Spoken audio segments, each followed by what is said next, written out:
इमाम ज़माना अलैहिस्सलाम के बारे में उमूमन एक सवाल बहुत ज़्यादा पूछा जाता है, और वो सवाल ये है कि क्या इमाम ज़माना अलैहिस्सलाम के ज़हूर का वक्त करीब है। ये वो सवाल है कि जो हर मोमिन हमसे पूछता है।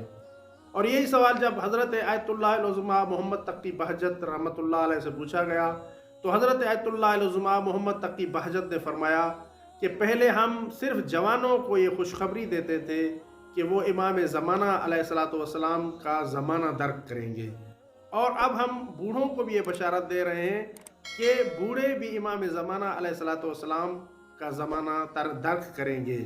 यानी इमाम ज़माना अलैहिस्सलाम का ज़हूर इतना करीब है कि जो बूढ़े हैं वो भी इमाम ज़माना अलैहिस्सलाम की ज़ियारत से मुशर्रफ होंगे।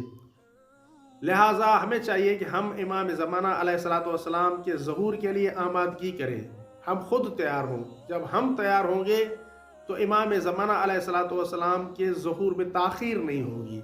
सबसे पहले हमें तैयार होना होगा, हर इंसान को तैयारी कर लेनी चाहिए ताकि इमाम ज़माना अलैहिस्सलाम जब दुनिया में तशरीफ़ लाएँ तो वो इंसान इमाम बरहक अलैहिस्सलाम की मदद के लिए तैयार हो और इमाम अलैहिस्सलाम के लश्कर में शामिल हो। अगर हमारी ये वीडियो आपके लिए हेल्पफुल रही है तो हमारे चैनल को सब्सक्राइब कर लें और वीडियो को लाइक भी कर दें ताकि हमें इस जैसी और वीडियो बनाने के लिए मोटिवेशन मिल सके।